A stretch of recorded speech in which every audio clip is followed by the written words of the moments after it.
O eternal and almighty God, from whom all power and wisdom come, we are assembled here before thee to frame such laws as may tend to the welfare and prosperity of our province. Grant, O merciful God, we pray thee, that we may desire only that which is in accordance with thy will, that we may seek it with wisdom, know it with certainty, and accomplish it perfectly, for the glory and honor of thy name, and for the welfare of all our people. Amen.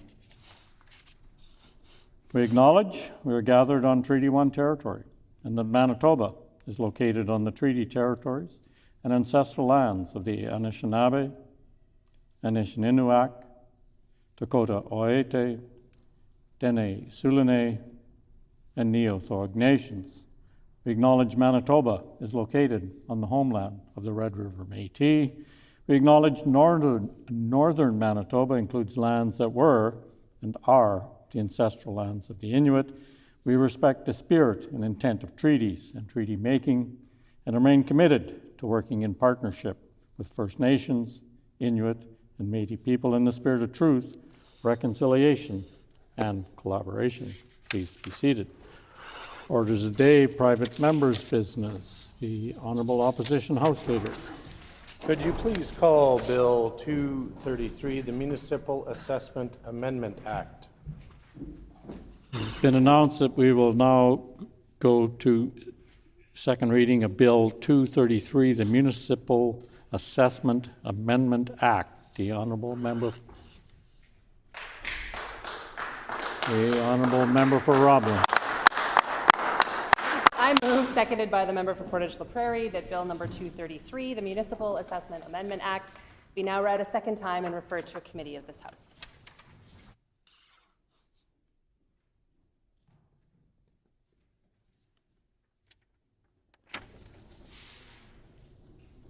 It's been moved by the Honourable Member for Roblin, seconded by the Honourable Member for Portage-La Prairie, that Bill 233, the Municipal Assessment Amendment Act, be now read a second time and be referred to a committee of this House. The Opposition House Leader on House Business. On House Business, Honourable Speaker, pursuant to Rule 34.8, I am announcing that the private member's resolution to be considered on the next Thursday of private members' business will be the one put forward by the Honourable Member for Borderland. The title of the resolution is Right to Defend Your Home and Family. It has been announced that pursuant to Rule 34(8) that the private member's resolution to be considered on the next Thursday of private members' business will be the one put forward by the Honourable Member for Borderland. The title of the resolution is The Right to Defend Your Home and Family. The Honourable Member for Roblin. Thank you, Honourable Speaker. I'm very pleased to rise today to speak to an issue that I think is of great importance to the long-term care sector and therefore to seniors in our province. As we all know, we are living in a time of significant demographic change. We in Manitoba have an aging population. There are approximately 230,000 Manitobans over the age of 65. That's almost 20% of our total population, and of that group, 30,000 Manitobans are aged 85 or older. As our population lives longer, we tend to need more support as we age. Many people are able to remain independent in their homes for as long as possible with the support of programs like home care, but many will require the more intensive care that is provided in a personal care home. And I know that all of us in this chamber have seniors in our lives as loved ones, and we have seniors certainly in our constituencies. And I didn't look at a map, but I would venture to guess that all of us have at least one personal care home in our constituencies. There are 124 personal care homes in Manitoba, the majority of which are either publicly owned or operated by nonprofit and faith-based organizations. And under current provincial law, all property owners must pay school taxes unless the property qualifies for a school tax exemption under Section 23(1) of the Municipal Assessment Act. Now, examples of some of those exemptions include seniors housing, personal care homes, colleges, community halls, and museums. But in the case of personal care homes, the current exemption is only 0.81 hectares. And that exemption has been in place since October 30th, 1989. It has not been updated since that time. I'm older than that, but I know we have members in this chamber who that's been the case for their entire lives.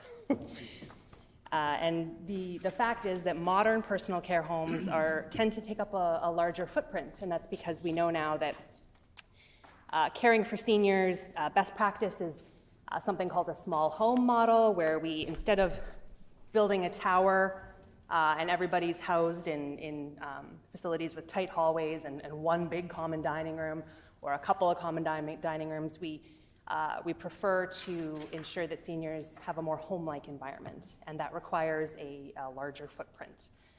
As a result, many personal care homes are paying significant education property taxes. And during the break between sessions, as the health critic, I did my job, and I went out and I met with a variety of personal care home operators across the province. And I had conversations with them, and I had conversations with the organizations, the advocacy organizations that represent them, like Marsh and the Long-Term Care Association of Manitoba. And one of the issues that came up consistently is that personal care homes are facing increasing costs. And that's not a surprise. Every Manitoban is dealing with the impact of inflation. Rising food costs in particular are a significant cost driver for personal care homes, particularly those that may require specialized food to meet the requirements of their residents. So food is a significant cost driver.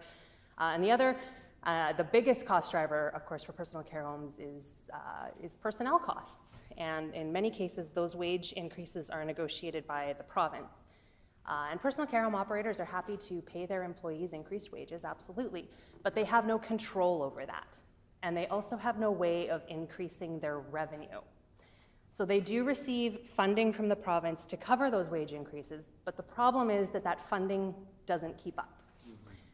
It doesn't actually fully cover the cost of wage increases.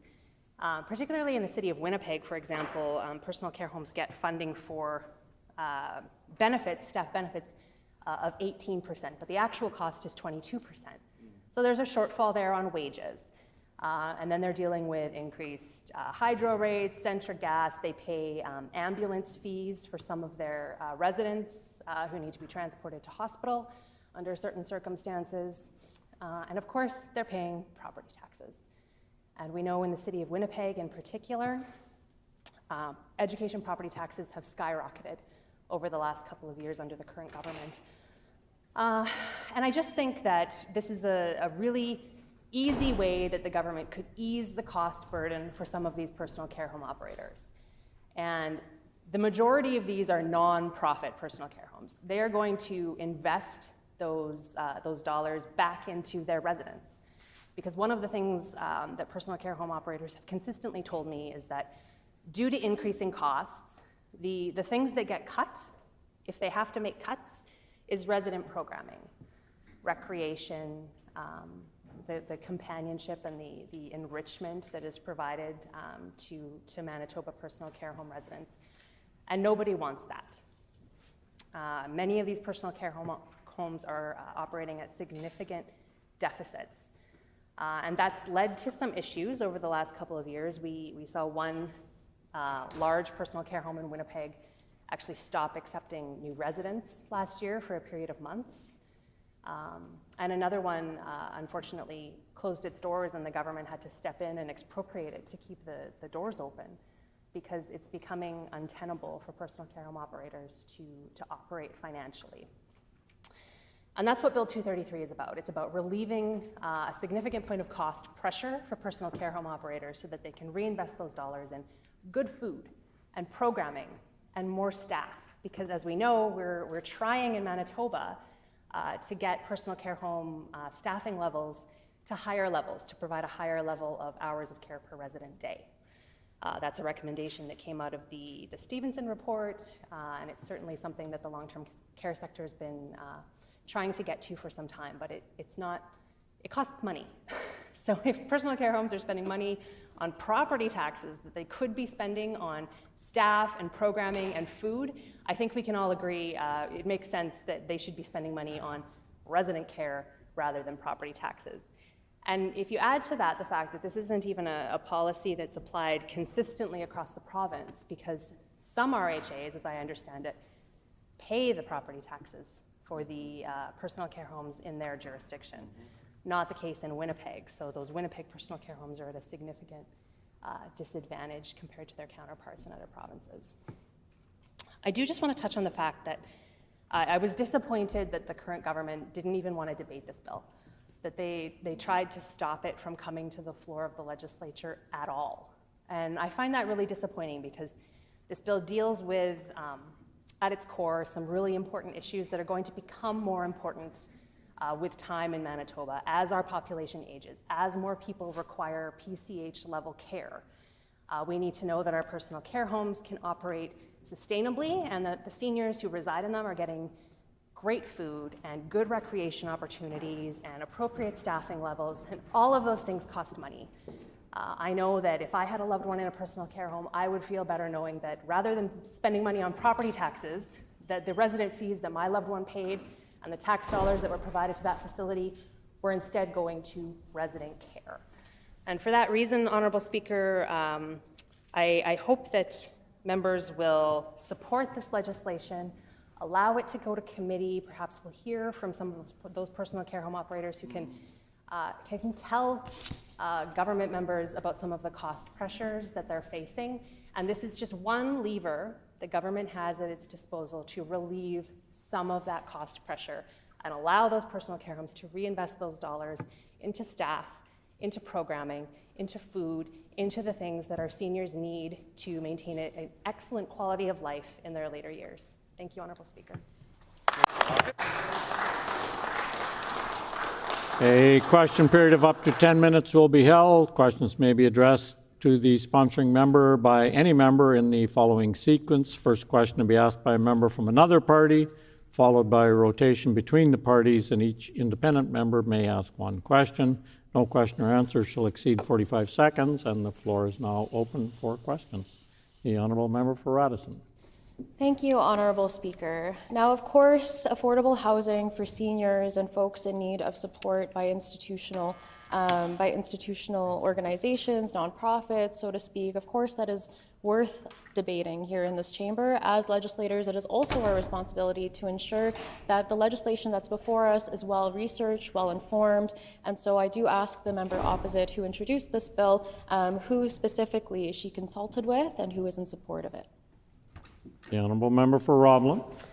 Thank you, Honourable Speaker, and I thank the member for Radisson for that question. As I mentioned in my opening comments in debate on the bill, I have consulted with numerous nonprofit personal care home operators across the province, as well as the Association for Residential Care Homes for the Elderly, MARSH, the Long-Term Care Association of Manitoba, otherwise known as LITCAM, as well as just seniors in my constituency and the families of seniors in Manitoba who reside in personal care homes and want to ensure that the dollars that go into those homes are put to their best use. And that, of course, is to the care of residents, to programming, to food, to increasing staff in those facilities so that seniors can age well and enjoy a high quality of life in their later years. The Honourable Member for Portage-La Prairie. Thank you, Honourable Speaker, and thanks to my colleague from Roblin for bringing this important bill forward. This bill is about dignity, it's about respect. Can the MLA from Roblin please share with me where the idea for the bill originated? The Honourable Member for Roblin. Thank you, and thank you to my colleague from Portage-La Prairie for his question. He's an excellent advocate for older Manitobans in his area of the province and across all of Manitoba. I have visited and spoken with a number of personal care home operators over the last few months, and they've all told me a similar story. They are facing significant cost pressures, not unlike those that ordinary Manitobans are facing. The cost of food has skyrocketed. Manitoba leads the country in food inflation, unfortunately. The cost of wages and staffing has gone up. They're also dealing with increased rates for hydro, Centra Gas. You know, they're paying ambulance fees for a number of their patients who require transport to hospital. In the face of these rising cost Member's pressures, time has expired. The Honourable Member for Radisson. Honourable Speaker, thank you. So this bill proposes to increase the school taxes exemption for property used to provide residential care, housing, or support services for seniors and other persons from 0.81 hectare to 5 hectares in total. My question for the member opposite is what specific institutions, care facilities require 5 hectares? Honourable Member for Roblin. The recommendation to me from the sector was 10 acres, which if you convert is, I believe, just below 5 hectares. I rounded up to 5 hectares for just a nice rounder number. But if you look at a facility like the Simpkin Center in Winnipeg, for example, it has a significant footprint, as most modern new personal care homes do. You know, for example, Niverville's personal care home sits on approximately 8 to 10 acres of land, and that's an example of a modern, beautiful new personal care home facility. We want to see more of those in Manitoba, and the nonprofit operators who are behind those projects would be much more likely to pursue that, I think, if they knew they weren't going to be. The member's time has expired. The Honourable Member for Portage-La Prairie. Thank you, Honourable Speaker. There are 124 licensed personal care homes in Manitoba. What services are offered in PCHs, and is there an opportunity with this increased funding to enhance them? Honourable Member for Roblin. Thank you, and thank you for that question. I think it would come as a surprise to some Manitobans to know the number of things that a personal care home actually pays for. Of course, they're funding meals, including meals for special diets, assistance with daily living activities such as bathing, getting dressed and using the bathroom, nursing care. Those, of course, are staff costs, routine medical and surgical supplies, prescription drugs eligible under the personal care home program, physiotherapy, occupational therapy, laundry, linen, housekeeping. The list goes on. Personal care homes have have long, complicated budget lines, and again, reducing the amount of property tax they pay would enable them to reinvest those dollars into care services. Member's time has expired. Honourable Member for Radisson. Thank you, Honourable Speaker. Prior to entering this chamber, I actually had worked for a nonprofit that houses folks living with disabilities. They create homes and community on properties that they share with folks that, that see themselves as equals to other residents there. And so in that work, I did see the budget lines of a lot of the housing establishments within the sector as well that support seniors. And so I am wondering if the member opposite can maybe point to where she sees the money coming from, if not from those that have a large acreage. Honourable Speaker. The Honourable Member for Roblin. Well, I think, we could get into a debate about whether education should be funded from property taxes.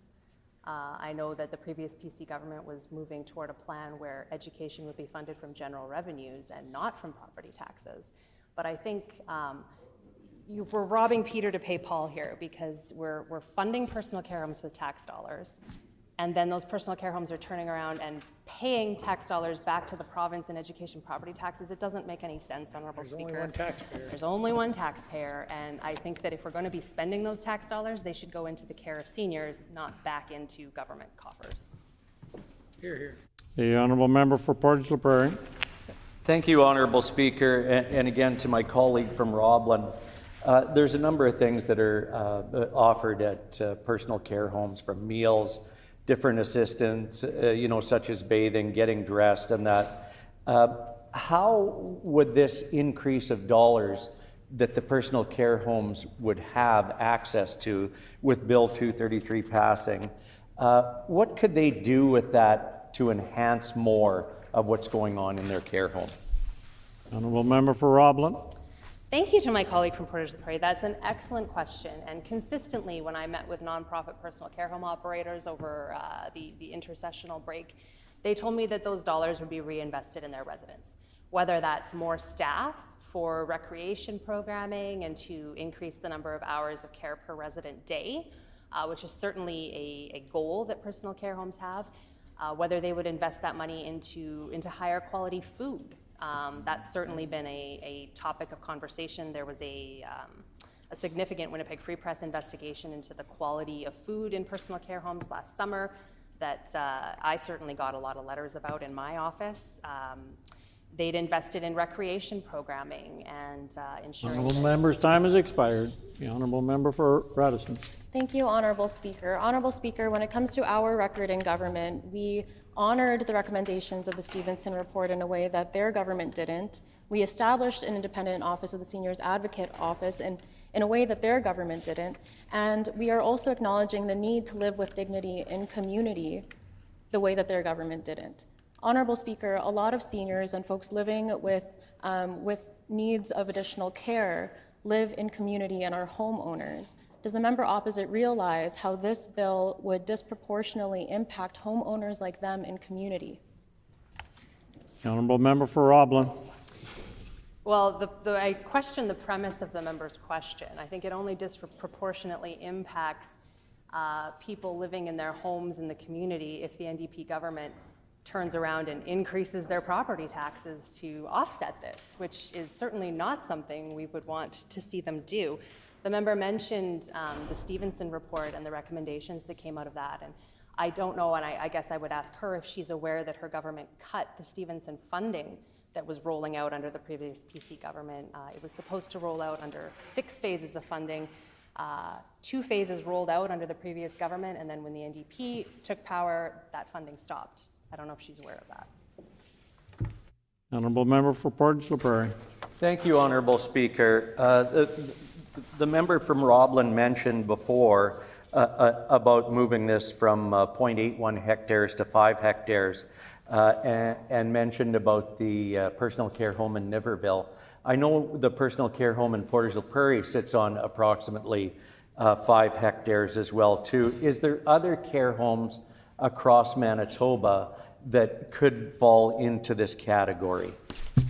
The honourable member for Roblin. Certainly, there's, I mentioned the Simkin Centre is one. I believe it has one of the larger footprints within the city of Winnipeg. But any new personal care homes that the government wants to build are very likely to have a larger footprint. And that's because we know that providing the best level of care to seniors means that we're not institutionalizing people in a medical facility. We are creating a home for them, because it is their home, and a more home-like setting generally requires a bigger footprint, where residents will live in pods, smaller communities where they know their neighbors, they go to a common dining room that isn't full of hundreds of people, but has a smaller group of people and has a consistent staff every day. Member's time has expired and the time for questions has also expired. The floor is now open for debate. The honourable member for Lagimodiere.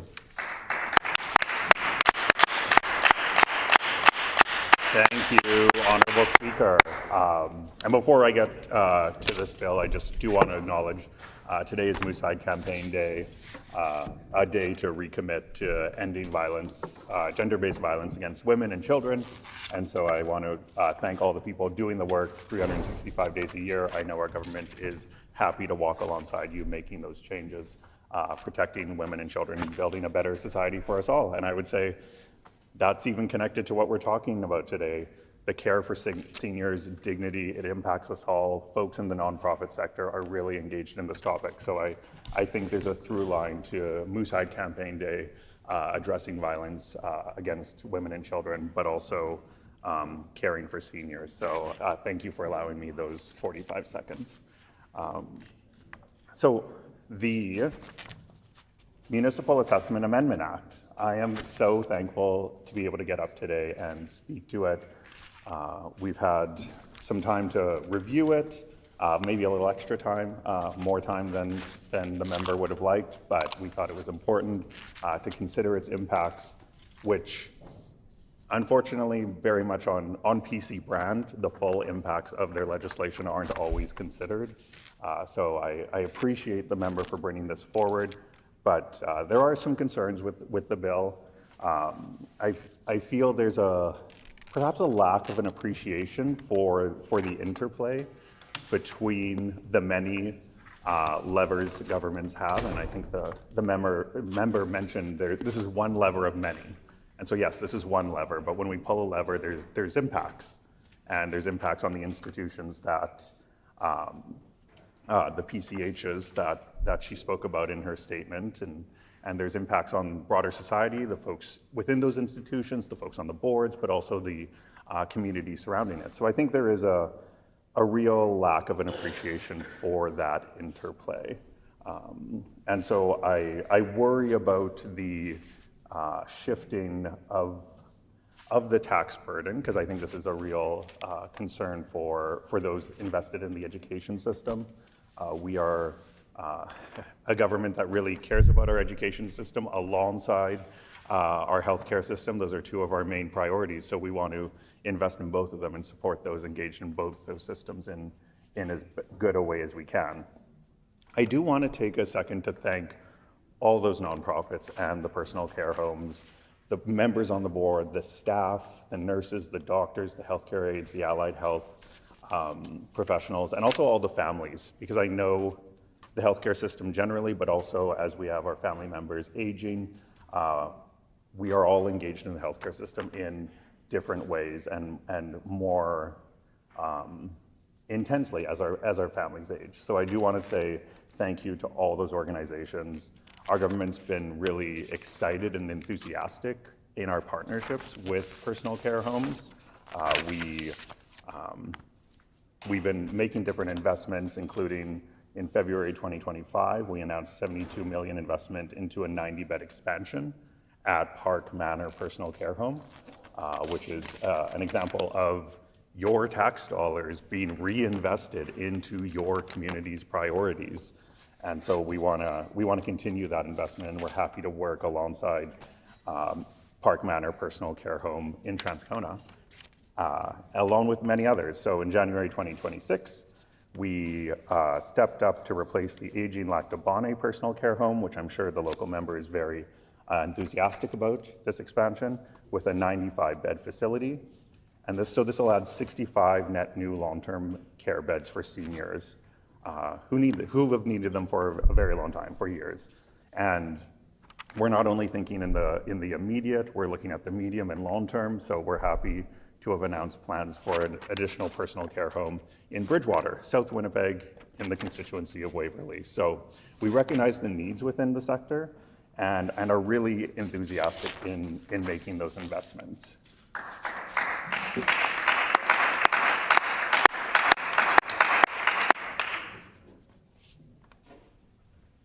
One personal story I want to tell is early on in our time in government, this continues. We get to know our constituencies, we get invited to different workplaces, people want to share the work that they're doing, and I, along with some of my colleagues, had the opportunity to be invited to Holy Family down on Main Street, and they were so welcoming. I got to learn so much about their work. I want to thank them for their work. And as we were touring, we were learning about the different needs that seniors needed in their facility, the different pressures the institution was feeling. But then there was also a moment where we arrived at a portion of the building that was sitting empty. There was an entire wing in Holy Family that was sitting empty, and they were really anxious or enthusiastic to use this wing. It was sitting unused. There's an obvious need. We know it. They know it. And so they were enthusiastic in to find a way to use it. And so I was so happy to hear our health minister for health, seniors, and long-term care announce that we were expanding that wing of Holy Family, and we were going to start using it for 26 transitional beds. So those are beds that help relieve the pressures in hospitals, in the ER.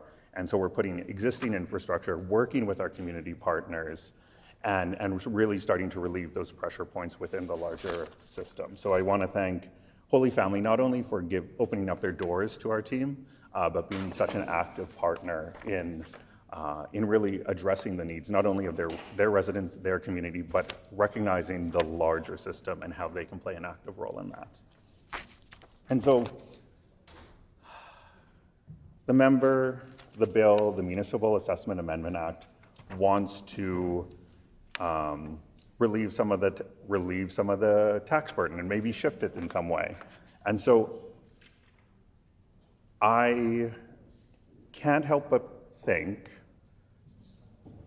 that this is either going to be an increase to families, or a shifting of the tax burden to different parts of our communities, different parts of our province, or a cut to services, which is always on the table with the PCs.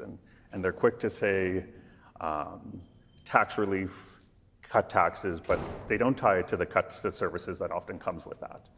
And so I worry about their record of closing 222 personal care home beds over their last administration. I worry about the impacts to also the education system. Are we building less schools? Are we hiring less teachers? Are we hiring less clinicians? Are we building less play structures? There wasn't really a mention of the fiscal impacts on school divisions in what the member shared earlier today. So I'm curious, what is that impact, and how does she see that playing out in her community, in our province, through the school divisions, through the school communities? Because I think we want seniors to live with dignity. Obviously, we also want to invest in children and ensure they live a dignified life. So we don't live in a world where it's an either or, it's a both and. So we want to really consider those implications of amendments to taxes like that, those that are being proposed today. So I'm really thankful to the member for bringing this forward, gave us a chance to talk about personal care homes, the healthcare system, the care sector generally. I think it's underappreciated, and I know our government's doing our best to really speak to the care sector, whether it's healthcare, whether it's child care. We really see value in valuing those that provide the care that we all rely on in such a meaningful way. So in closing, I just want to say thank you to the member for bringing this forward. We do have some serious concerns about the impacts, and we believe we need to work with the sector and across sectors to make sure that we're meeting the needs of personal care homes, but also the education system and those that cross-sector who engage in both those. So I appreciate the member for bringing it forward, and I look forward to more debate. The honourable member for Portage La Prairie. Thank you, Honourable Speaker. Again, I appreciate my colleague from Roblin for bringing this important bill forward.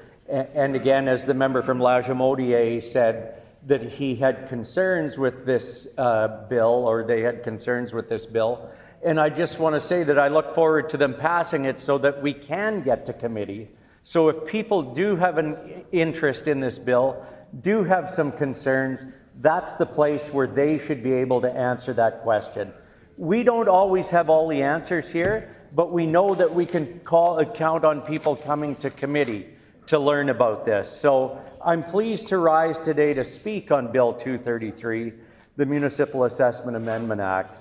At its core, this bill is about dignity, it's about respect, and it's about recognizing the value of seniors and elders who have helped build our province and our communities. Bill 233 proposes to increase the personal care home maximum size exemption for the purpose of school taxes to 5 hectares. Some may see this simply as a technical amendment or an adjustment to an assessment rule, but in reality, this legislation is about improving quality of life for Manitobans' most vulnerable residents, some of Manitoba's most vulnerable residents. This bill acknowledges an important reality in 2026. The current exemption levels simply no longer reflect modern personal care home operations, modern infrastructure, needs or the increasing costs that are skyrocketing by these facilities across Manitoba. Personal care homes today are not the same as they once were decades ago. They now require expanded safety systems, larger accessible spaces, specialized dementia care units, and I can speak on that personally as well too, because my mother was in a dementia care unit, and there was things they had to buy, whether it was ankle monitors, whether it was wrist monitors, whether it was doors that only opened one way. There's so much more now that is involved here. Upgraded ventilation systems, emergency preparedness. As the needs of residents become more complex, personal care homes must evolve to meet these needs. Bill 233 creates the financial flexibility necessary for those things to happen. Every dollar that a personal care home saves through fair tax treatment is a dollar that can be reinvested directly into that facility. Again, and I'll say this in my closing, that I look forward to this bill moving on to committee, so those that do have concerns, both for and against, can come out and speak. So I ask my colleagues to let's make sure that we pass this bill today, and let's get this on to committee. Thank you so much. The Honourable Member for Waverley. Thank you, Honourable Speaker. It's always an honour to rise here in the chamber and have an opportunity to put a few words on the record. And I thank my colleague from La Jamodier for also mentioning the Moosehide campaign walk that's happening today. Do incredible work combating gender-based violence across the country. You know, and I do just want to touch on one piece quickly with Bill 233 that was mentioned. There was an idea brought forward that for some reason we didn't want to debate this bill, and I think that that's a misrepresentation of what happened. You know, in this chamber, it's really important that we respect precedent and procedures, and typically for private members' bills, you wouldn't necessarily be allowed to bring forward ideas that cost the government money. Now, we challenged that because we thought there may be a chance that that was the case here, and so we wanted to make sure that we got that opinion. Now, the ruling was that it did not, in a significant way, change that or make it so that we could not debate it. And so now we have the opportunity to debate it. And so ultimately, our government is just interested in making sure that we're protecting the pillars, ultimately, of our democracy and the rules that govern this House. So I just wanted to clarify that on the record before we continue to debate this important bill. And to begin, I actually want to highlight, because this is such an important conversation today. We're talking about PCHs, the incredible work that folks in the sector do every single day. We all know we're all aging. We all hope that we get to the age in a healthy way where we can live in a comfortable way in homes that make us feel good and allow us to live full lives as we age out in our home communities.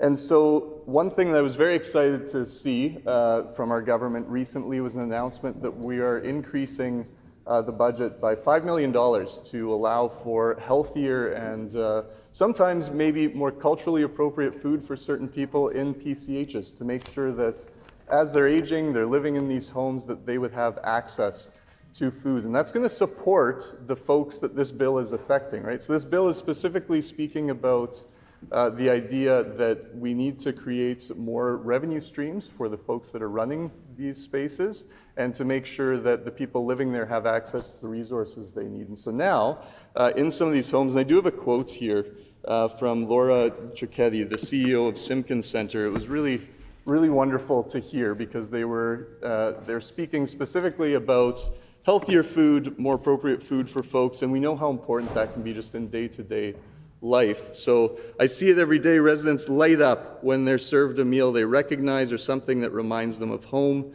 Foods are one of the most meaningful parts of their day. Whether it's fresh, nutritious, and thoughtfully prepared, it supports not just their health, but their sense of comfort and dignity.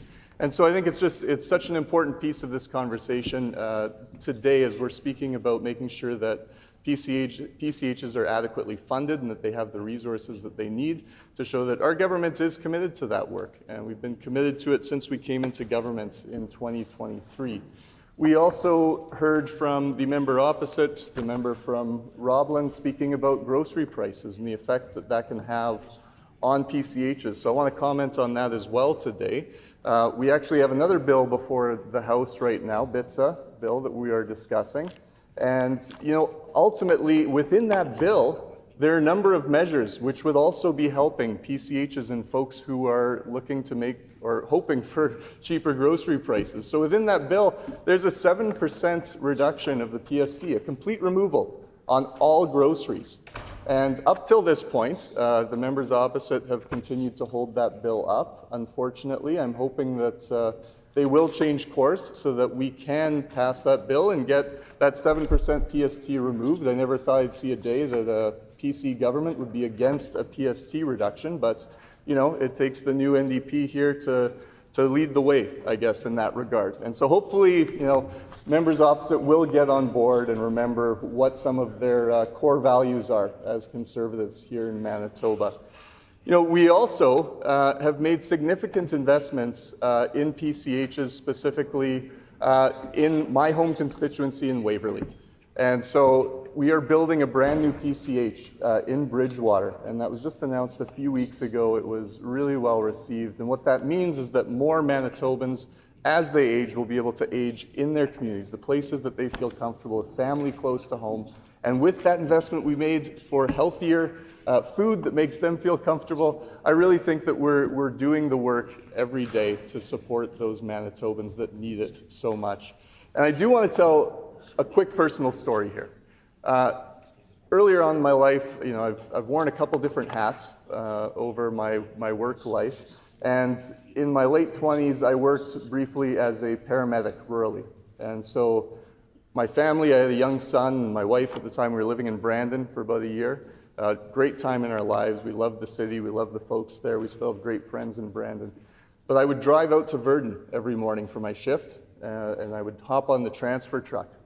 And then we would go out to all these different communities, and we would end up doing transfers for often folks from PCHs, so for example, Russell or Killarney, and then we would drive them into HSC or St. B to make sure that they were getting the treatment that they needed. And I'm telling this story just as an opportunity for me to be able to really lift up all of those folks who are doing the work every day. When I showed up, I remember there was a call in Russell. We went out and there was someone who was really struggling, an elderly patient who really having a tough time. And I walked into the room, and the staff that were there, they weren't staff. They were family. They were friends, right? You could tell how close they were with that person that we were about to transfer. They had their favorite blanket with them. They were packing them some food for the ride. And then we took them into HSC, and the conversations that I was able to have with them it was really enlightening just to see the amount of care and empathy and energy that went into that work. And so that is exactly why I'm proud to be a part of a team that continues to do the work of supporting those folks every single day and making sure that we're investing in our healthcare system, in our education system, to make sure that we have folks that are coming into the sector who can do that work in a really good way.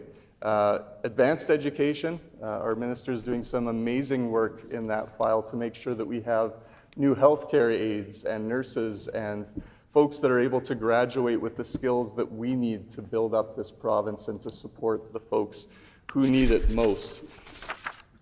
So one of the other things that I wanted to talk about briefly was just our expansion of healthcare services, as I sort of touched on, because it directly affects the ability of PCHs to do their job appropriately, right? And so to make sure that people that are in their care, that are living in their facilities, and again, we're talking about the fact that we maybe are looking for other ways, other funding models or ways to get them the resources that they need.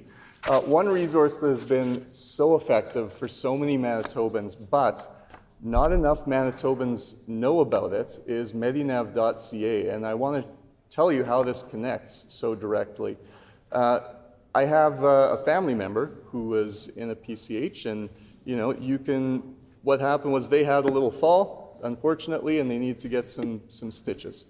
And so in the past, what would often happen is that you'd have to go into an ER or an urgent care to try to get that done. But now, with our expansion of services in healthcare, you can go on medinav.ca, and they booked an appointment into a minor injury and illness clinic. They went in, they got that stitched up, and it was all taken care of, in and out, and then they were back to the comfort of their amazing PCH that afternoon. And so this is just one more of the many ways that we are supporting folks as they age in Manitoba, and that we are supporting PCHs here in Manitoba.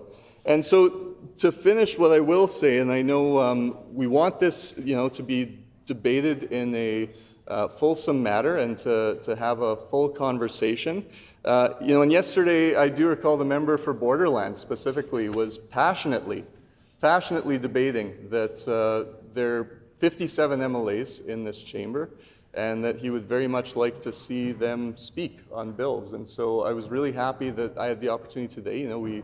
We go through an order, we take turns speaking to these things, but I'm really happy today that I had the opportunity to put a few words on the record, and to also just finish on saying that I really want to lift up the incredible folks doing amazing work at PCHs right across this province, whether you're in Brandon, where I spent some time and had a wonderful experience, or in Virden, or Russell, or Killarney, or Winnipeg, or Thompson. We're here for you. We're going to keep on working for you. We're going to keep on making the investments that you need in healthcare and making life more affordable for everyone across this amazing province. Thank you so much, Honourable Speaker. Order, please. There's some guests in the gallery. We have seated in the public gallery a homeschool group of 70 grade 8 students under the direction of Jen Croker, and this group is located in the constituencies of the honourable members for Transcona and Seine River, and we welcome you all here today.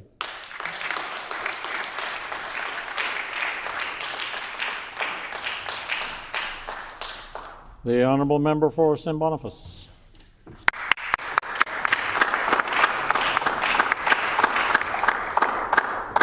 L'Honorable Président, it's always a pleasure to have the chance to talk about seniors and how we take care of seniors in Manitoba, how we fund, taking care of seniors in St. Boniface. Proud to say we have a long history of taking care of our seniors. In fact, we have many seniors' homes in St. Boniface, and I've always said that, it takes many hands to make work light. And in St. Boniface, we have this wonderful organization called the Compassion Network, Le Réseau de Compassion. In fact, it's like 13 member agencies, over 8,500 employees. And under RCN, we have Place Solno, L'Accueil Colombien, we have Place des Pins, Place Saint-Vincent, and I'm really proud to see our government supporting the good work that they're doing. In fact, we announced recently $5 million to improve the food in some of those PCHs. And in the French community, of course, I can see tourtière, of course, or roubabou maybe, which is known as a Métis stew, things that our seniors in our French community, of course, adore. And I think when it comes to supporting our seniors, it's important, as it is in St. Boniface and across Manitoba, to support seniors, of course, in language of their choice. And in St. Boniface, our government is supporting, French language services, across the board, but also in health. In fact, yesterday we were at the University of St. Boniface announcing an extra cohort of 30 students in ce qu'on appelle les soins infirmiers, or in English, and I have to switch languages here for a second, but soins infirmiers in English, of course, is the nursing faculty. Voilà. That didn't take long at all. The onboard translation there took a second. But the faculty has to be increased by 30 seats on top of 45, simply because we know the demand is there, but there was 110 applicants. So it's wonderful to see our government supporting that, supporting seniors, supporting Francophone seniors, and we know that when seniors receive care in the language of their choice, such as it is in St. Boniface in French, their life expectancy is greater. And I love to tell the story about my mère, ma grand-mère, Annette Baudry. She lived in North St. Boniface, and I never, ever, once in my life, heard her speak in English. And she received excellent care at St. Boniface Hospital in French, Action Marguerite in French, and she was able to receive health care in French, which is so important. Donc, l'honorable président, je crois que c'est important de noter que notre gouvernement s'emploie à rendre la vie plus abordable pour les familles manitobaines en prenant des mesures concrètes et en obtenant de vrais résultats. Ce projet de loi, l'honorable président, je crois, manque encore à l'appel. Ce que nous voyons de la part des progressistes conservateurs, c'est toujours la même chose, des idées mal ficelées, aucun plan et aucune compréhension des pressions réelles auxquelles font face les familles. Ils n'ont rien appris de leur passage au gouvernement pendant 7 années et demie. Lorsque les Manitobains avaient besoin d'aide, ils ont coupé dans les services et n'ont rien fait pour rendre la vie plus abordable, non seulement pour les familles au Manitoba, mais aussi pour les aînés. Les voilà de retour avec des idées mal conçues, qui ne résistent pas à l'examen et qui n'apportent aucun véritable soulagement. Si ce projet de loi est adopté, dans de nombreux cas en milieu rural au Manitoba, les taxes scolaires foncières seront transférées du secteur public et entraîneront une hausse des impôts pour les propriétaires et les entreprises. Nous sommes déterminés à vous aider à la pompe, à l'épicerie et dans vos factures mensuelles grâce à des mesures concrètes qui rendront la vie plus abordable. Donc, ce projet de loi, l'honorable président, la question est simple. Cette proposition rendra-t-elle réellement la vie plus abordable pour les Manitobains et les aînés? Je crois que la réponse est simple. La réponse est non.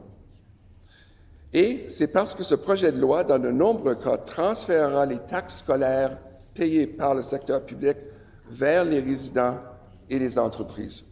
Ce n'est pas la bonne voie à suivre. Nous adoptons évidemment une différente approche. Notre approche, l'honorable président, c'est de réduire les impôts pour l'ensemble des Manitobains. Par exemple, nous avons augmenté le crédit d'impôt pour rendre la vie plus abordable des locataires jusqu'à 625 $, avec un soutien accru pour les aînés. Le crédit d'impôt pour rendre la vie plus abordable des propriétaires a été porté à 1 600 $ aidant les propriétaires à payer leurs hypothèques. Le budget de 2025 a augmenté le seuil d'exemption de la taxe sur la masse salariale de 2,5 millions de $, ce qui signifie que des milliers d'entreprises manitobaines ne paient plus cette taxe, ne paient plus toute la taxe sur la masse salariale et que plusieurs autres paieront moins. Cette exemption aide près de 875 petites entreprises. En même temps, l'honorable président, nous réduisons le coût de la vie pour les Manitobains. Nous avons gelé le prix du lait afin de stabiliser les factures d'épicerie. Nous faisons preuve de leadership au pays en lançant notre étude provinciale sur les prix des produits alimentaires afin de trouver de nouvelles façons de réduire les coûts et d'améliorer l'abordabilité pour les Manitobains. Donc, l'honorable président, encore une fois, ce projet de loi manque à l'appel comparé à ce que notre gouvernement fait pour rendre la vie des aînés plus abordable ici au Manitoba. Nous avons également renforcé le système de soins lui-même, car rendre la vie plus abordable dépend aussi de la disponibilité des services au moment où ils sont nécessaires.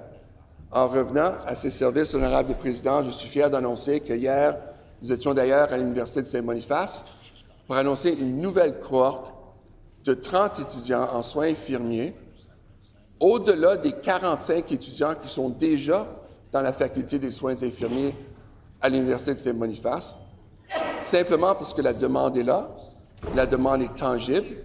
Nos aînés veulent avoir des services de santé en français. D'ailleurs, 110 demandes ont été reçues pour la faculté des soins infirmiers. Alors, c'est ce que nous avons annoncé. Et je suis fier du fait que nous avons aussi annoncé une aide de 5 millions de dollars pour nos aînés pour rendre leur nourriture plus culturellement propice. On sait que dans la communauté franco-manitobaine, chez les Métis de la Rivière-Rouge, on aime notre tourtière, on aime notre ragoût de boulette, on aime notre roubabou, qui est une autre façon de dire ragoût en français. On aime nos pâtes, notre pain français, etc. Et c'est de cette façon-là qu'on veut appuyer nos aînés. Alors, encore une fois, l'honorable président, ce projet de loi manque à l'appel, manque de sérieux. Comme d'habitude, les conservateurs sont en train de proposer un projet de loi qui ne va pas vraiment aider les aînés et d'ailleurs va rendre la vie moins abordable pour les contribuables. Donc, notre gouvernement, quand nous examinons ce projet de loi, nous le faisons dans cette perspective plus large. Cela signifie rendre la vie plus abordable pour les familles, renforcer le crédit d'impôt qui remettent directement de l'argent aux Manitobains, stabiliser le prix des produits essentiels et investir dans les infrastructures de soins sur lesquelles les gens comptent. Voilà la différence dans notre approche, l'honorable président. Nous ne considérons pas rendre la vie abordable sous un seul angle. Nous agissons sur l'ensemble des pressions auxquelles font face les Manitobains. Parce que les aînés méritent, l'honorable président, nos aînés méritent la dignité. Les familles méritent du soutien. Les fournisseurs de soins méritent de la stabilité. Et les Manitobains méritent un gouvernement prêt à faire le travail nécessaire pour rendre la vie plus abordable, tout en renforçant les systèmes sur lesquels les gens comptent chaque jour. Et je veux finir par encore une fois partager l'histoire de ma grand-mère Baudry, qui n'a jamais eu à parler en anglais à Saint-Boniface parce qu'elle a reçu des soins de santé en français à l'hôpital de Saint-Boniface et à l'Action Marguerite, et je félicite leur excellent travail. Merci, l'honorable président. The honourable member for Transcona. Thank you, Honourable Speaker. It gives me great pleasure to rise today to put a few words on the record. Our government has been focused on making life more affordable for each and every Manitoban across this province. We are taking real action and getting real results. We've also been strengthening the care system itself, because affordability is also affected by whether services are available when they're needed. In June 2025, our government announced the opening of a new 26-bed transitional care unit at Holy Family Home in Winnipeg. Supported by a $1.9 million capital investment. That expansion helps seniors leave hospital sooner, recover in the right setting, and access more appropriate care closer to home. And in February 2026, we took action to stabilize operations at the Golden Door Geriatric Centre, protecting both residents and staff while ensuring— Order, please. When this matter is again before the House, the honourable member will have 9 minutes remaining, the hour being 11 o'clock. It is now time for private members' resolutions, and the resolution before us this morning is resolution number 10, removing the land transfer tax for first-time homebuyers, brought forward by the honourable member for Agassiz.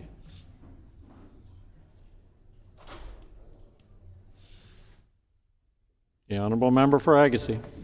I move, seconded by the member from Borderland. Therefore, be it resolved that the Legislative Assembly of Manitoba urge the provincial government to remove the land transfer tax for first-time homebuyers to assist more Manitobans with achieving the goal of owning a home.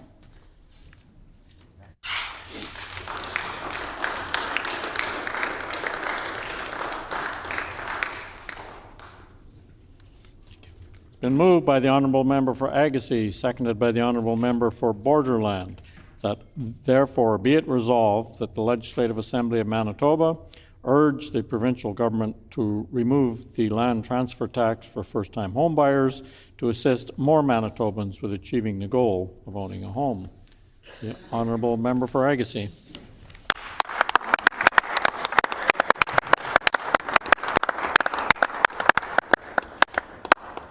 Thank you, and it is a great honor to stand in this chamber here today and bring forward this important resolution removing land transfer tax for first-time home buyers. This resolution couldn't come at a better time. We are all seeing a housing crisis right across the province here in Manitoba from corner to corner. We are, many families, many home buyers are looking for some relief in purchasing their home, and this resolution can provide some of that relief for young families, young people, those first-time home buyers who are, searching the market to make that purchase and look for some financial assistance at the same time. Removing the land transfer tax for these first-time home buyers can open up the marketplace, but also provides an opportunity for those that are entering the housing market for the very first time. This would save thousands of dollars for Manitobans and while they're investing in their home. This can put that extra bit of savings, they can invest it back into the economy. They may want to look at doing some renovations, maybe some furniture purchases. So any savings that these individuals would have in saving that transfer tax could go back into the economy while reinvesting back into their home as well. And we on this side of the house want to make it easier for these home buyers, these first-time home buyers, to purchase their home. And I want to believe that all members in this legislature want to work towards making life more affordable for many Manitobans, and this is one effort that we can all work towards and help in taking some of the pressure off when we see affordability crisis across the province, but not just affordability crisis, there's a housing crisis, Honourable Deputy Speaker. And we have, in the last couple of years, seen the NDP raise taxes on homeowners here in our province. We, on not just those owning their home, but property taxes and school tax hikes. Many are shocked when they're opening their tax bills. We know that some of people in Manitoba are seeing those bills increase and are shocked when they get that in the mail. We've seen that already happening this month. They've increased taxes on homeowners by 19%. This is making life more unaffordable for families in our province, adding to the affordability crisis, adding to the housing crisis. So when people are opening these bills, they're faced with higher costs.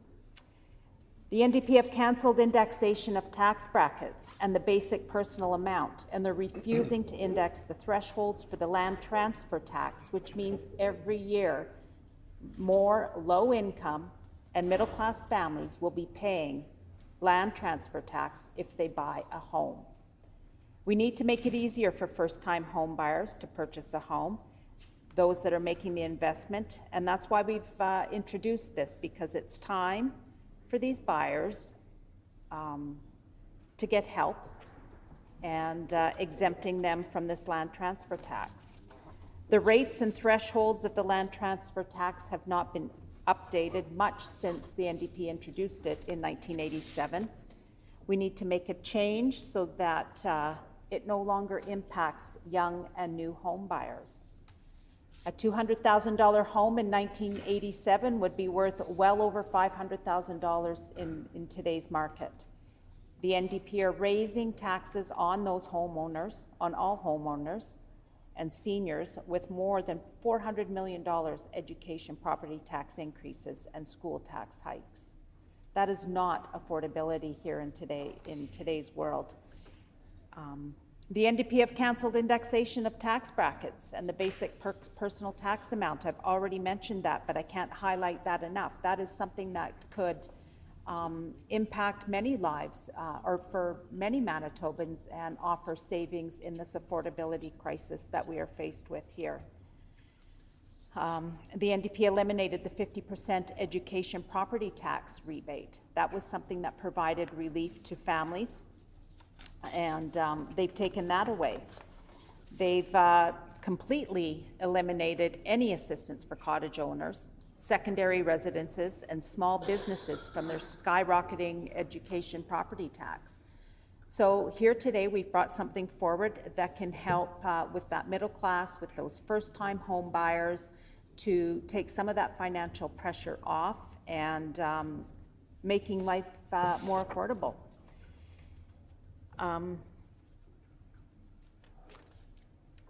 In 2024, the NDP and Manitoba government increased the land transfer tax from 1.5% to 2% for homes in excess of $200,000, making it the highest tax of its type in Canada. Land transfer tax varies by province to province in Canada. The rates typically range from 0.5 to 3% of the property's purchase price, and some provinces offer rebates for first-time home buyers. And Alberta and Saskatchewan do not have such taxed levies. Again, we need to make the housing market inclusive and accessible for underrepresented groups and first-time home buyers, and that is coming from Manitoba Real Estate Association. And that organization goes on to say, we want to enable home ownership, which allows newcomers to put down roots and plan to stay in the province long-term. Manitoba is the only prairie province to impose a land transfer tax, making home ownership less affordable, especially for first-time and low-income buyers. And Manitoba Real Estate Association, they go on to say in their report, reform the provincial land transfer tax to reduce the cost barrier that the tax imposes on first-time, low-income home buyers, individuals with disability, or home buyers experiencing a family breakdown and change in financial circumstance. So we can see from other organizations as well the importance of legislation like this and the impact it can have for families, for low-income earners, for those that are going through, maybe family breakup, but anybody that's doing that first-time home buyer. This is significant savings. This provides significant tax relief with right here, right now. We wouldn't have to wait. It is something that these individuals can see right away. The NDP have not come up with a single plan that can work to free up the housing market or pressure while helping individuals with affordability at the same time. And this legislation, removing the land transfer tax, provides immediate solution with real relief. Many Manitobans are trying to save for their first home, but feeling it may not be achievable. People are reducing their spending habits in an effort to try to save. Some have delayed or eliminated other plans like large purchases, maybe getting that vehicle they would require or need. Some simply can't afford to live on their own, and many have delayed starting a family because they simply can't afford it. We see many that probably maybe have not put away any savings for retirement. Removing the land transfer tax for first-time home buyers can help families build their future for generations. It provides stability and confidence, and it can help build the economy. Most importantly, it helps build families' dreams. This could provide tax relief now in this affordability crisis and eliminate or take some of the pressure off of the housing crisis. And I ask this NDP government to make the right choice and do the right thing and remove the land transfer tax for first-time home buyers.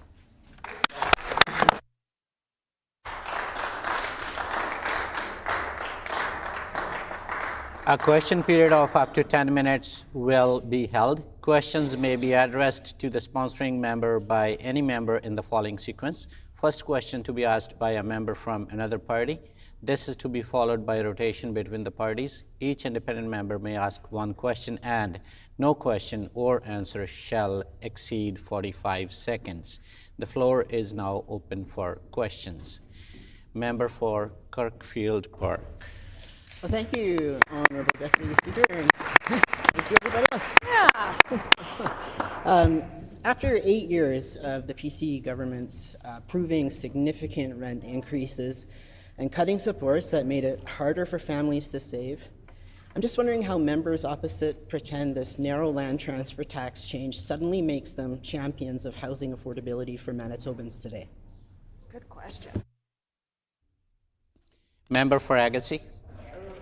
Thank you, Honorable Deputy Speaker. And you know that line about 7.5 and 8 years is getting old, and people are getting tired of that. I am talking about real change, real tax relief here today in the province of Manitoba. That's what Manitobans want. They want to know what we're going to do to help them live in an affordability crisis right here in Manitoba today, not 8 years ago.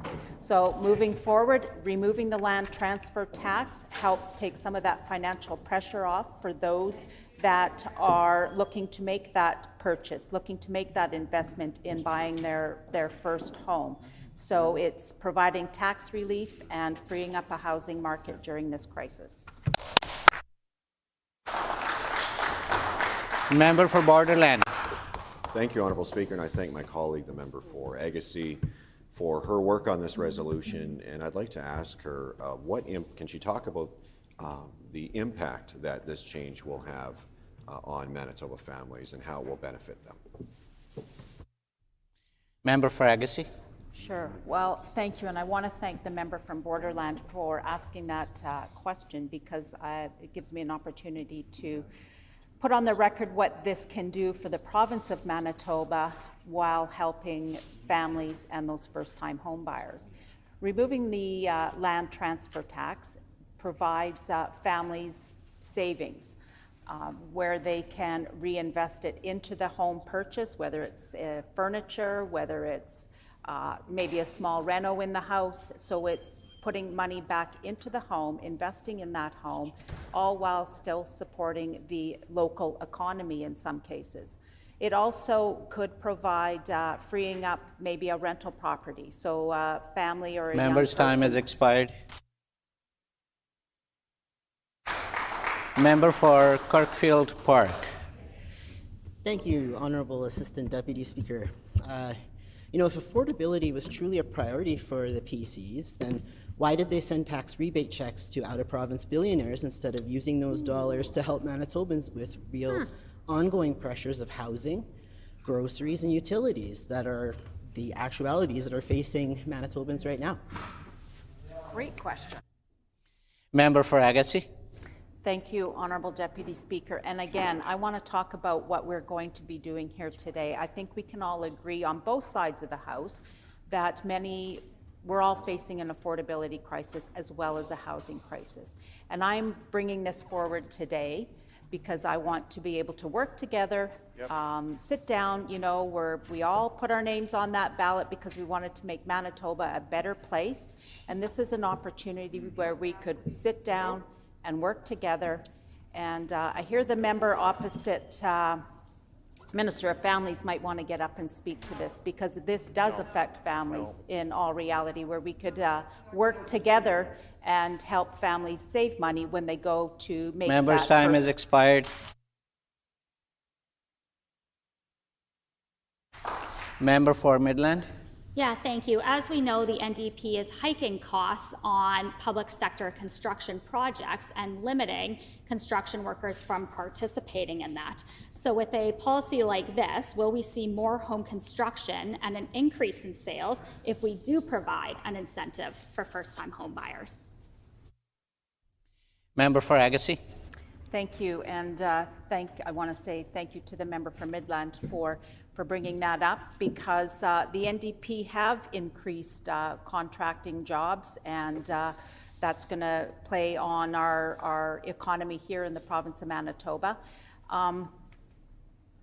Having new homes built in the province and removing the first-time home buyer tax credit opens up the marketplace for those individuals who are seeking that purchase. This could provide savings for that family, as well as open up the market for new residents. Member for Kirkfield Park. Manitobans remember that under the PCs, housing costs kept rising while supports were reduced. Why should families trust a party that spent nearly a decade jacking up hydro rates, slashing jobs, and cutting supports to suddenly understand affordability when this bill ignores the monthly bills that people are struggling with today? Member for Agassiz. Thank you, Honourable Deputy Speaker. And I just want to remind the members opposite that they brought this in. They brought this tax in 1987, and they continued to increase. They've not ever indexed on this. And I think Manitobans want to know what we are going to do for them today. Not what happened yesterday, the day before, years ago. It's what we're working towards now in today's time to make life more affordable for families, for those that are looking to make that first home buy purchase, and help with the pressures of affordability and the housing crisis here. What are we going to do today? This is important legislation I've brought forward. Member's time has expired. Member for Borderland. Thank you, and I'd like to ask the member for Agassiz, how does the land transfer tax affect affordability for first-time home buyers, for Manitoba first-time home buyers? Member for Agassiz. Thank you, and I want to thank the member from Borderland for asking that important question. So we can see young families or those groups that may be underrepresented trying to save to make this huge purchase, their biggest investment of their life.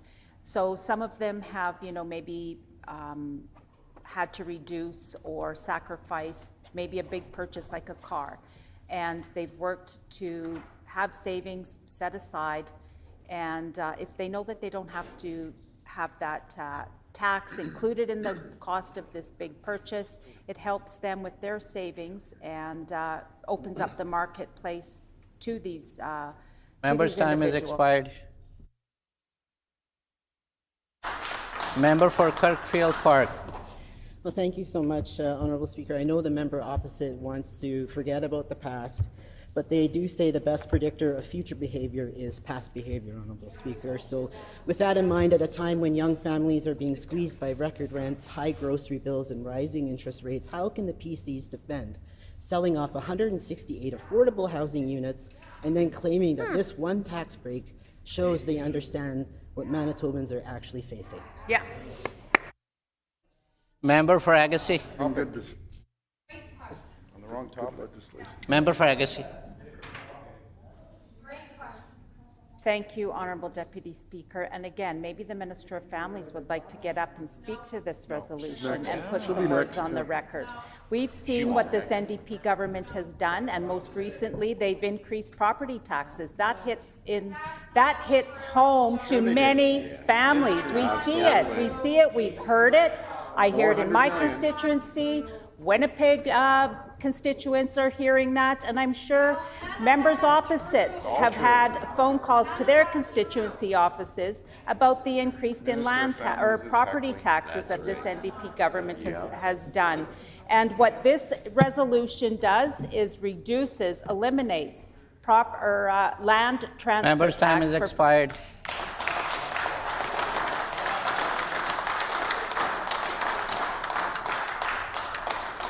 I would request all members to please keep it low. Member for Midland. Yeah, thank you. And I thank my colleague for bringing this very important resolution forward. As we know, yet many young people are struggling to afford homes. And with the skyrocketing property taxes that the NDP has created, this has proven to be an even further goal for many young Manitobans. So what financial strategies are young Manitobans employing to save for home purchases in light of the land transfer tax and rising home prices and NDP property taxes? Member for Agassiz. Thank you. And again, I want to say thank you to the member for Midland for asking that important question.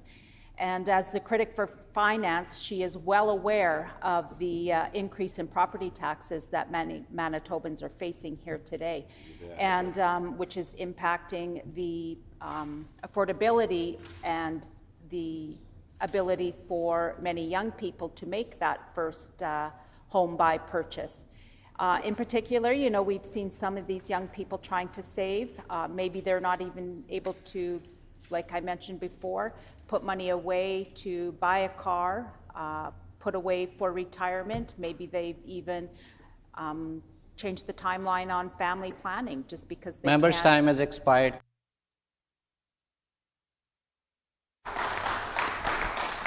The time for question period has expired. The floor is now open for debate. Member for Tuxedo. Thank you, Honourable Speaker. I'm pleased to speak about something that matters deeply to Manitobans across our province: affordability, housing, and the dream of home ownership. Because for most Manitobans, home ownership is not about luxury. It is about stability, it is about security, and it is about belonging. It is about having a place to come home to at the end of the day and the ability to build a future in the community you love. And I think about Manitobans across our province: a young couple saving for a down payment, a single person hoping to buy their first condo after years of renting, a parent starting over after a difficult chapter in life, or a newcomer family working hard to build a future here in Manitoba. People are working hard, doing everything right, and still trying to balance rent or mortgage payments, groceries, childcare, hydro bills, and a rising cost at the gas pump. And like so many Manitobans, they are not only worried about the cost of purchasing a home, they are worried about whether they can afford life after they move in.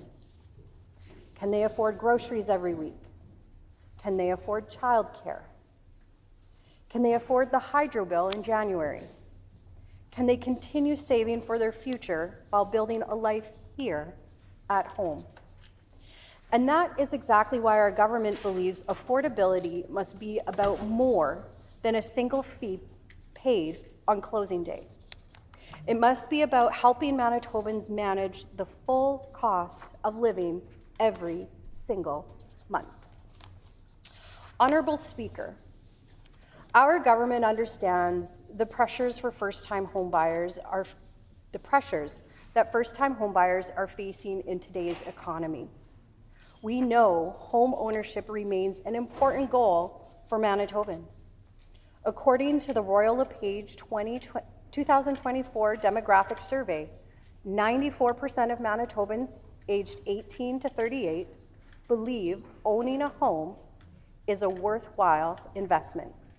And 86% of non-homeowners say it is a milestone that they hope to achieve in their lifetime. But this conversation is about more than statistics. It is about whether Manitobans still feel that stability and opportunity are within reach, whether someone is buying their first home at 25 or 55, whether they're raising children or living on their own. People want the chance to build a good life for themselves and the people they love. For some, that means raising a family in their first home, and for others, it means finally having a place that is truly their own after years of hard work and saving. And our government believes Manitobans deserve that opportunity. And that is why our government has taken a broad, practical, and responsible approach to affordability. Because families and individuals do not experience affordability one bill at a time. They experience it all at once. At the grocery store, at the gas station, at the kitchen table when the hydro bill arrives, at the end of the month when rent or mortgage payments are coming due, and after the 7.5 years of the previous PC government making more expensive choices, many Manitobans are still working hard to recover financially. Honourable Speaker, members opposite now speak often about affordability, but Manitobans also remember the choices that were made when those members were in government. Rents increased dramatically, supports were reduced, affordable housing units were sold off, and too many Manitobans were left feeling like stability was moving further out of reach. In 2022 alone, the Residential Tenancies Branch approved above guideline rent increases for more than 25,000 rental units, with average increases nearing 10%. And Manitobans remember that the former government approved every single above guideline rent increase application in 2019 and 2020, every single one. At the same time, they cut the renters' tax credit. Honourable Speaker, it is difficult to take lectures about affordability seriously from members opposite after the choices that they have made when they were in government. Because while Manitobans were struggling with rising costs, the former government chose cuts and short-term decisions that made life harder for many people to get ahead. Our government is taking a different approach. Instead of asking Manitobans to carry more of the burden, we are focused on lowering costs across the board and helping people keep more of what they earn. We froze hydro rates to provide stability for homeowners and renters alike. We made the gas tax cut permanent, keeping Manitoba fuel prices among the lowest in Canada and providing relief every single time Manitobans fill up their vehicles. We increased supports for renters and homeowners. And through Budget 2026, we are removing the PST from groceries and prepared food items purchased at grocery and convenience stores, putting more money back into Manitobans' pockets every time they go to the checkout. These measures matter because affordability is not just about purchasing a home. It is about being able to afford to stay in that home and build a life there. Honourable Speaker, our government also understands that strong public services and economic opportunity are part of affordability too. And that is why, while we rebuild and strengthen healthcare by hiring more nurses, doctors, and healthcare aides, we are also creating good jobs and growing Manitoba's economy. And thanks to the work of this incredible team, Manitoba now has the lowest unemployment rate in Canada, and that matters to Manitobans trying to qualify for a mortgage. Honourable Speaker, affordability also means supporting Manitobans at every stage of housing, whether someone is renting an apartment, saving for their first home, raising children, starting over, or trying to stay ahead of the rising costs later in life. And that is why we increased the renter's tax credit and moved to quarterly payments so people can receive support sooner. It's why we set Manitoba's 2026 rent increase guideline at 1.8% to help protect tenants from sudden and unreasonable increases. And it is why we are strengthening renters' protections and bringing forward new rules to stop unfair rent hikes. Because many people who are on the journey to home ownership begin as renters. And the more and more that rents increase at a high rate every year, it makes it harder and harder for folks to save that down payment, which is absolutely essential for them to become homeowners. Since forming government, we have created hundreds of affordable and social housing units, reopened units, that were closed under the previous government, and added shelter spaces for Manitobans who need support. Because housing affordability is not solved through slogans or symbolic gestures. It is solved through practical action, steady leadership, and long-term planning. Honourable Speaker, our government also understands that helping Manitobans save for their first home means lowering everyday costs of living. And that's why we've doubled the prenatal benefit for low-income mothers. It is why we continue to expand affordable childcare. It is why Budget 2026 will make transit free for children and youth under 18. And it is why we are delivering targeted affordability measures that Manitobans can count on throughout the year. Because every dollar matters to people trying to build stability and plan for their future.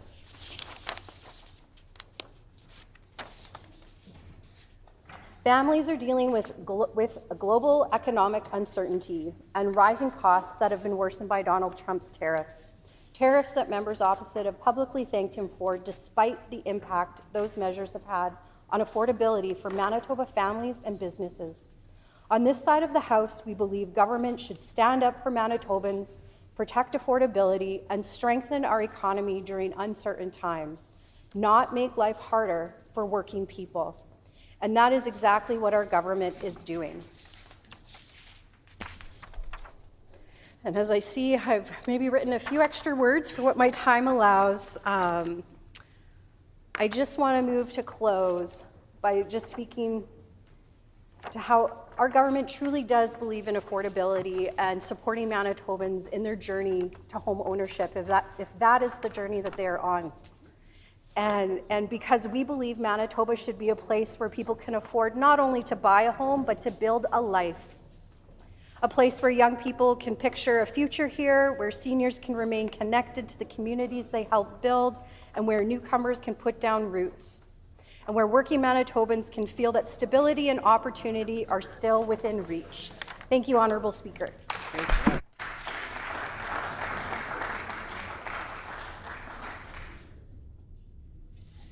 Minister for Business, Mining, Trade and Job Creation.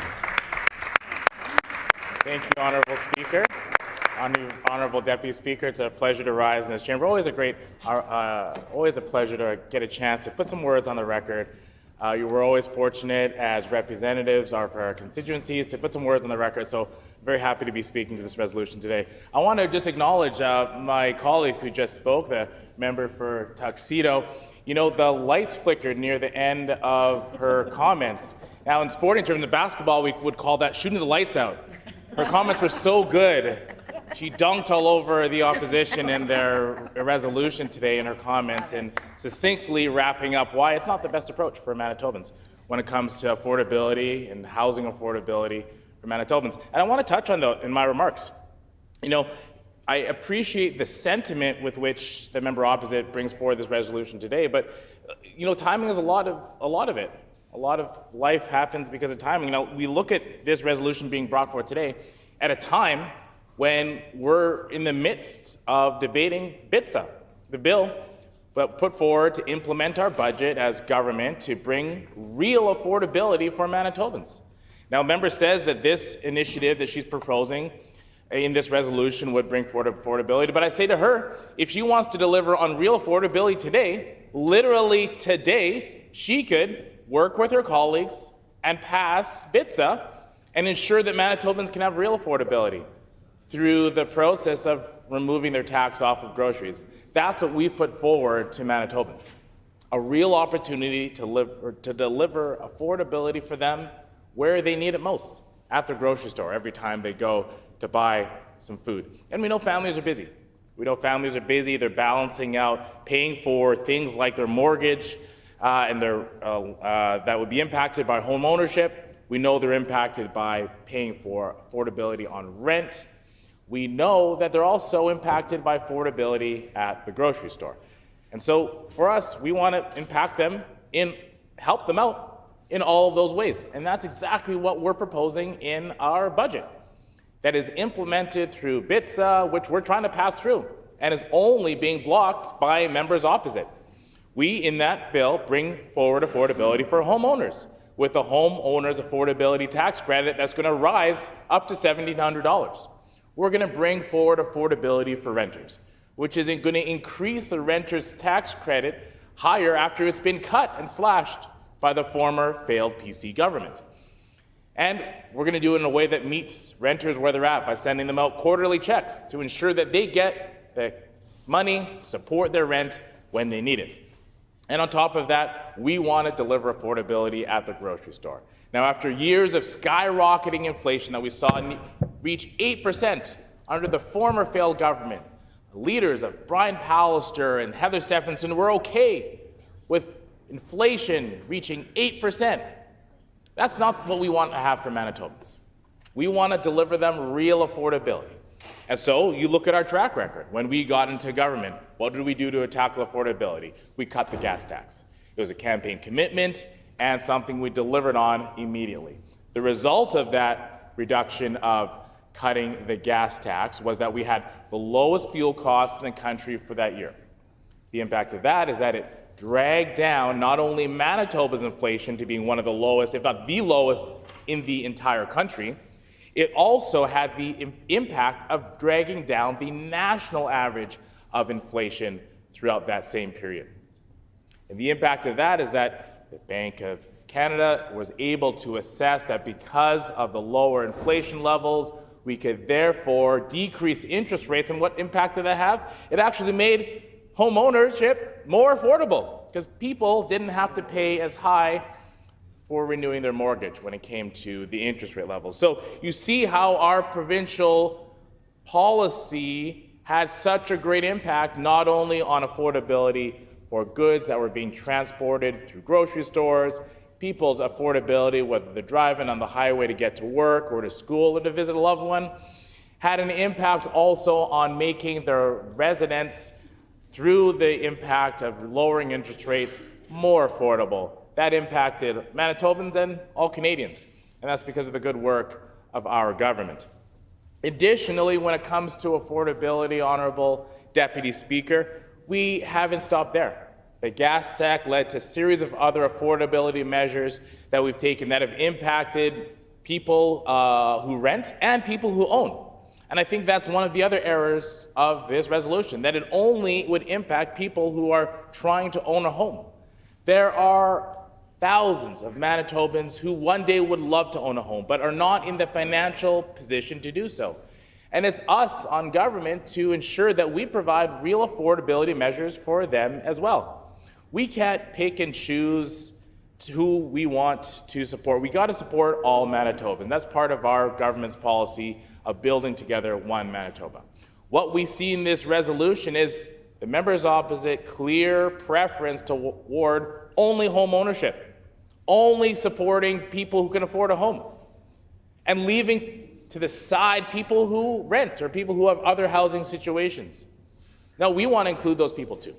And that's why we took the significant step in last budget to increase our renters' affordability tax credit. And that's why we're taking another step in this budget to increase it again.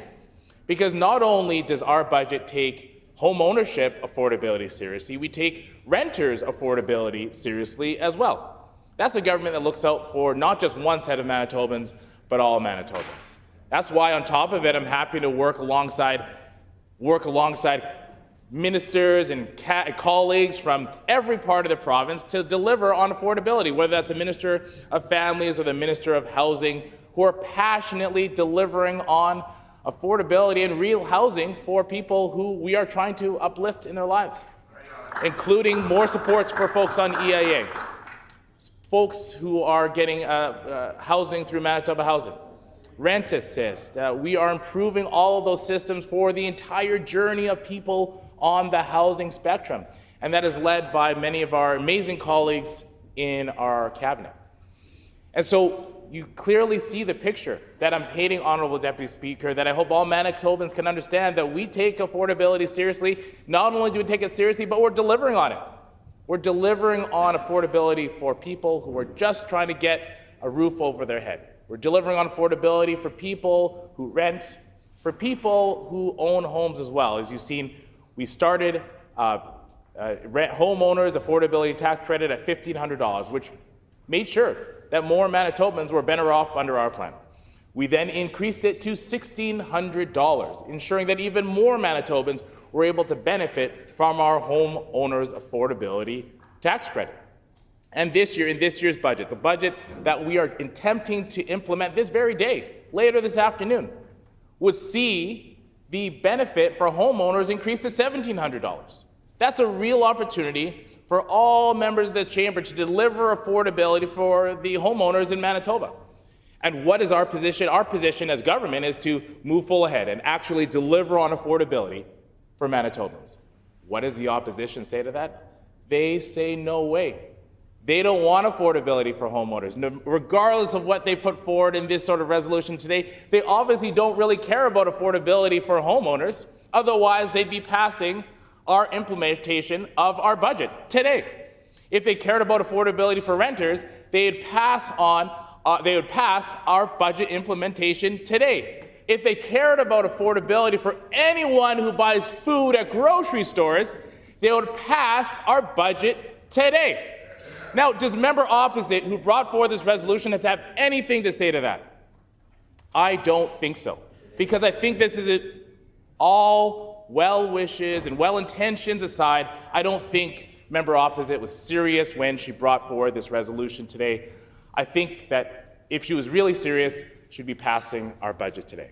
One more point I want to bring up, Honourable Speaker, in the time that I have left, is that like this, and similar to their unfunded proposal for change in the basic tax interception, did the member opposite outline how much this resolution would cost Manitoba taxpayers? Did she outline what programs might get cut as a result of this sort of implementation? Well, did she say how many teachers would get cut? Did she say how many nurses she would fire? Did she say how many schools might get closed? Did she say that? I don't know. So I'm not sure exactly if this is a well thought out resolution. But suffice it to say, Honourable Deputy Speaker, and to the folks watching throughout Manitoba, our government is delivering on real affordability for homeowners, for renters, and for all Manitobans, and we'll keep doing that good work on behalf of this great province. Bravo! Member for Borderland. Wow, you know, Honourable Speaker, they just make things up. You know, and listening to members across the way, you know, it kind of reminds me, and I'm sure many Manitobans will be able to relate to this, but they're kind of like that boss that, you know, will give you an apple fritter or bring in a cup of coffee, you know,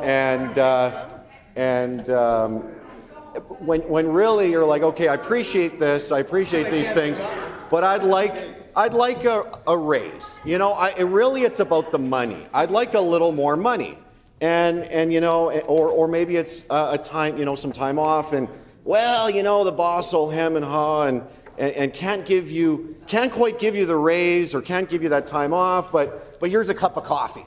And that's this government. That's this government. You know, and you really see their academic background come out on a day like today. You know, no one there has any real life, real work experience. They have no idea what it's like outside the perimeter. And now the Minister of Families is chirping from a sedentary position. She nearly got up out of her seat, but it's my time now. She had the opportunity. She can take it after. But if she takes the time, I'd like her to explain why is it that she... Order, please. Member for Borderland has the floor. Member for Borderland. That's right, Chair. I thank you for that. And but you know, when it comes to affordability, and I'm one of the things I was so proud of our PC government doing was to actually deliver hundreds of millions of dollars in support for the CLDS sector, for support workers of those of adults living with intellectual disabilities. And one of the things we did was rectify a long-standing problem under the previous NDP government, where the wage subsidy in that sector for those support workers was $14 an hour. We took that up to $19 an hour. And that Minister of Families there, who wants to chirp again from a sedentary position, has nothing to say on that file because she and her government have done absolutely nothing for vulnerable Manitobans. And this morning, on a resolution that would save young Manitoba families, young Manitobans who dream about owning a home, would save them thousands of dollars. This NDP government, you know, minister after minister, member after member, will get up and talk about this and that and chew their fingernails and wring their hands and, well, we can't do this because it's not the right time, and you know, and we don't like the context and all this. You see their academic background come out right now, and that's all they have on that side, by the way. They're all former teachers and former union bosses and former special interest group lobbyists. That's what they are. They don't know what it's like to work in the real world. They don't know what real life is like. And so they wax academic about a real measure that would actually put real cash back in the pockets of Manitoba families and make home ownership much more attainable at a time when property prices, when home property values are skyrocketing. You know, and I can't help but think that maybe the reason why they're so defensive of these taxes is because it was the NDP that brought it in the first place in 1987. And in fact, today, Manitoba is the only prairie province to levy a land transfer tax. But not only were they the first ones to bring it in, they also hiked it. Greg Selinger raised the land transfer tax to 2% on properties over $200,000. Today, in Manitoba, you cannot find a home for sale under $200,000. I mean, most of the homes, like $250,000, but that sure ain't much, okay? And actually, some of the values are actually are higher for a first-time starter home, you know, $300,000 or more, or up to $400,000. It's just crazy. So this has resulted in home ownership being put out of reach for a lot of young Manitobans. And today, this government has the opportunity to stand up and say, yes, we support young Manitobans owning a home, and we want to make it easier for you to do that, and it wouldn't cost a whole lot. I mean, they had no problem when they came into government taking a $373 million surplus and turning it into a $2 billion deficit. I mean, they'll spend on all their own special interests. They'll spend all kinds of money on their special interests and their pet political projects. We can talk about the Manitoba Jobs Agreement there and the slush fund they've set up there. They're taking 85 cents per hour per worker, skimming off the top of public projects, collecting millions and tens of millions of dollars. So the money is there. It's not about the cost. Once again, they're trying to find every excuse not to provide real tax relief to Manitobans because they believe this money fundamentally belongs to them. It belongs to the government. And that's the fundamental difference in philosophy here. We believe on this side of the House, as PC colleagues, that Manitoba taxpayers should be able to keep more of their hard-earned dollars. And on that side, they believe that money belongs to the government. They believe they know how to spend it better than anybody else. But the problem is, while they're spending this year $27 billion, healthcare wait times have doubled, and crime is getting worse, our roads are not getting built, and frankly, affordability is getting worse for Manitoba families, and our economy is dead last in the country. So that is, those are the facts. And again, the Minister of Families is sitting there and chirping. And I'd welcome her to get up and talk about affordability. I'd welcome colleagues to get up and talk about and actually support a real measure that puts real tax relief on the table for Manitoba families. That's what this is about. And that's what our PC team has always championed. We have always been on the side of putting more money back on the kitchen table. And that's absolutely true.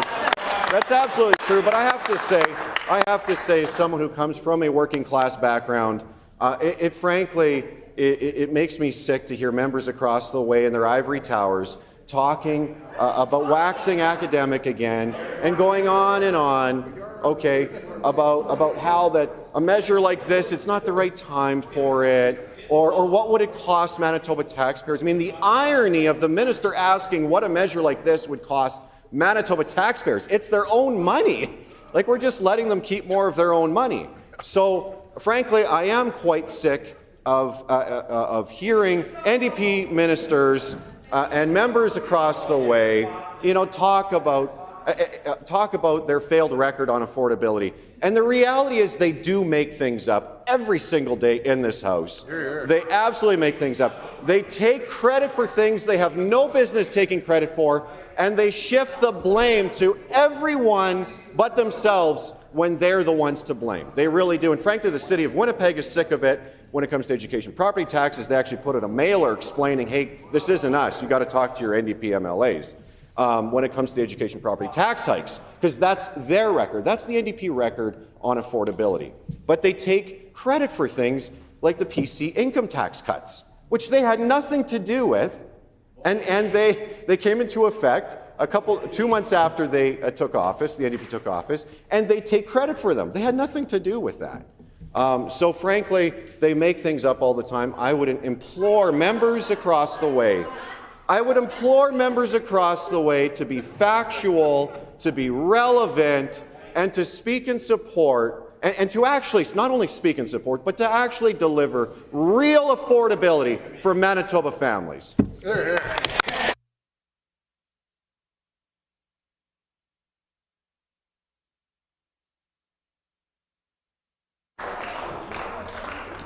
Order, please.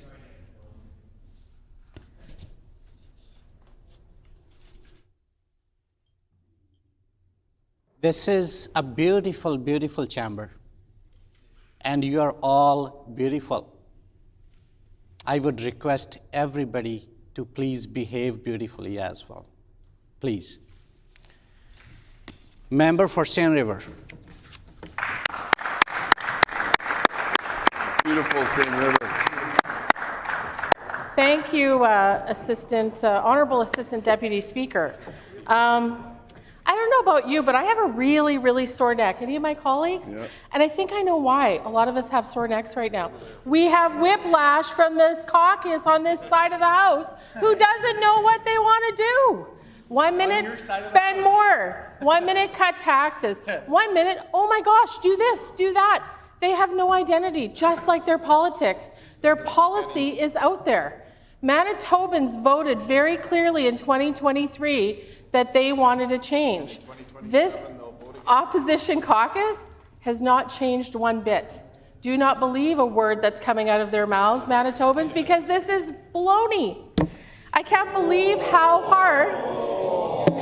Well, you guys got away with saying it. Why can't I?